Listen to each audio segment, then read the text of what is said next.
നമ്മുടെ ഹോസ്പിറ്റലിൽ pain related ട്രീറ്റ്മെൻറ്റിന് വ്യത്യസ്ത കാരണങ്ങളുണ്ടാവും എപ്പോഴും.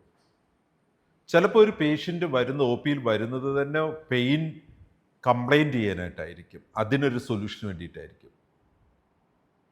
ക്യാൻസർ പേഷ്യൻറ്റിന് റെഗുലറായിട്ട് പെയിൻ ഉണ്ട്, അത് ഹാൻഡിൽ ചെയ്യുന്നതും ഇതുമായിട്ട് വ്യത്യാസമുണ്ട്. അതുപോലെ തന്നെ ഒരു നമ്മുടെ ഒബ്സ്ട്രിക് പേഷ്യൻ്റ് ലേബർ പെയിനുമായിട്ട് വരുമ്പോൾ അതിൻ്റെ കൺസിഡറേഷൻ ടോട്ടലി മാറി.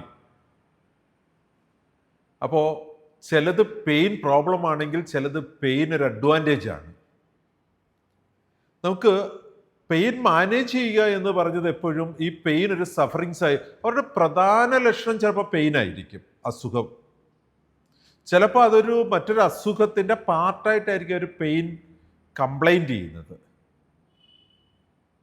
അപ്പോൾ നമുക്ക് ഈ പെയിൻ മാനേജ്മെൻറ്റിൽ പേഷ്യൻ്റെ ഗോൾ എന്താണെന്ന് കൃത്യമായി അറിഞ്ഞ് മാനേജ് ചെയ്യുന്നതിന് പേഷ്യൻസിനെ എങ്ങനെയാണ് ഒരു സ്ക്രീനിങ്ങിൽ, പെയിൻ സ്ക്രീനിങ്ങിൽ കൂടെ വിടേണ്ടത് എന്നുള്ളത്, പെയിൻ മാനേജ് ചെയ്യേണ്ട ടെക്നിക്സ് ആൻഡ് മോണിറ്ററിങ് എങ്ങനെയാണ് ചെയ്യേണ്ടത്, ആ ആവശ്യമുള്ളപ്പോൾ അസസ്മെൻറ്റ്, പെയിൻ അസസ്മെൻറ്റ് ചെയ്യേണ്ടത് എങ്ങനെയാണ് എന്നതിന് ഒരു റിട്ടേൺ ഗൈഡൻസ് ഉണ്ടാവണം. ആ റിട്ടേൺ ഗൈഡൻസിനെ ബേസ് ചെയ്തുള്ള ക്ലിനിക്കൽ പ്രാക്ടീസസ് ആണ് നമ്മൾ നമ്മുടെ ഹോസ്പിറ്റലിൽ മെയിൻറ്റെയിൻ ചെയ്യേണ്ടത്. വേദന എന്ന് കേട്ടാൽ ഉടനെ ചാടി പുറപ്പെട്ട് നമുക്ക് എന്തെങ്കിലും പെയിൻ മാനേജ്മെൻറ്റ് സ്റ്റാർട്ട് ചെയ്യില്ലല്ലോ, നമ്മൾ അങ്ങനെ ചെയ്യാറില്ല.